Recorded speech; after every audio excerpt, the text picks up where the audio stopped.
데오도르 제리코가 1819년에 그린 그림 메두사의 뗏목이라고 하는 이 그림 속의 인간의 이야기를 말씀드리려고 합니다.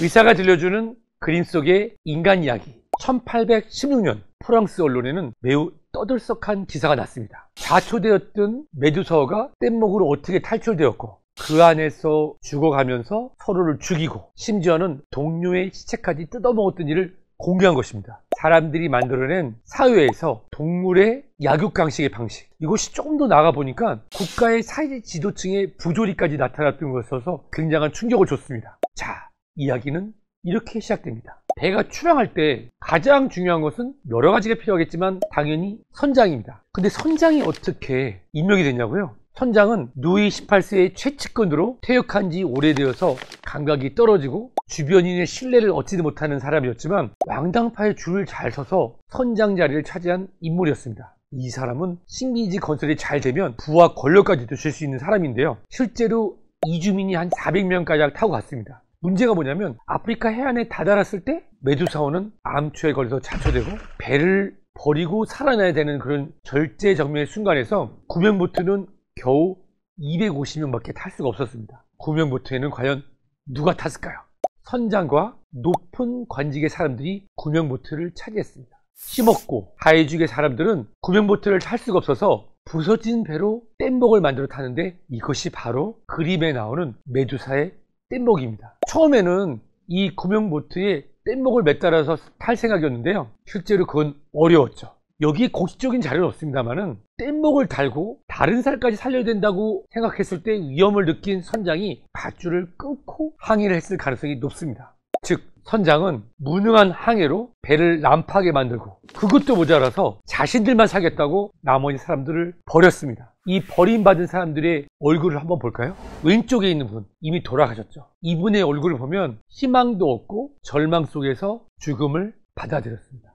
지도자가 없는 본인의 당시 사회 구조적으로 봤을 때 나는 살 가치도 없는 사람이라 판단했을까요? 빨간색 망토 같은 걸 뒤집어 쓰신 분이 무릎에 사람 죽은 분을 앉혀놓고 있는 분 보이시죠? 시선은 어딜 바라보고 있나요? 미래를 바라보나요? 돌아가신 분과 바다 어딘가를 바라보고 있죠. 희망이 없는 죽음을 받아들인 듯한 그런 느낌입니다. 근데 그 뒤편에 보면은 이분 같은 경우는 무언가를 지켜보면서 여러분 우리에게 희망이 있어요. 앞으로 나갈 수 있어요 라고 얘기해 주는 것 같습니다. 과연 이들에게는 희망이 있었을까요? 이 그림 속에서 보면 구조선을 찾고 있는 하늘 역시도 어둠이 짙게 기다리고 있습니다. 데오도르 제리코가 1819년에 그린 그림, 아마도 이 기사를 바탕으로 해서 당시의 프랑스의 사회 그리고 실제로 발생할 수 있던 일을 이 그림에 반영한 것으로 생각하는데 고위층은 하위층을 우리라는 개념이 아니라 어떻게 보면 삶의 수단으로 생각하고 고위층을 살기 위해서 하위층을 버린 것입니다. 이미 고위층들은 구명보트를 타고 살러 나갔어요. 버림받은 약자 계열들만 나무들을 모아서 뗏목을 만들었는데 그 안에서도 강자와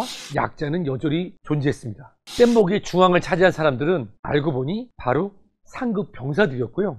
나약하고 지위가 낮은 사람들은 뗏목의 바깥쪽에 있었던 것입니다. 가로 세로 약 15m에서 8m의 좁은 공간에 넘치는 인원을 태운 이 뗏목, 이 중에서도 강한 자와 약한 자, 높은 자와 낮은 자로 분리되면서 그 안에 힘의 방식 속에서 살게 됩니다. 기록에 따르면 처음에 탈출을 시도한 사람은 뗏목에 통해서 약 150여 명이었는데요. 첫날에만 죽어간 사람이 약 20명에서 30여 명이 되고요. 표류가 5일을 넘어서자 죽은 동료의 시체를 먹기도 했고 열흘이 넘자 30여 명밖에 남지 않았다고 합니다. 이렇게 무작정 떠돌던 메두사의 뗏목은 13일 넘기고 겨우 구조를 받게 됐는데 살아남은 사람은 불과 15명. 그나마 구조 후에 5분도 돌아가셨다고 합니다. 이런 일들이 신문에 나오고 프랑스는 충격에 휩싸였습니다. 이 그림을 통해서 우리는 이렇게 생각하고 싶습니다. 과연 인간은 어느 정도까지 인간적일 수 있을까? 거대한 자연 앞에서의 인간의 나약함, 공포 속에서 이 인간의 두려움이 인간성을 무력하게 만드는 것입니다.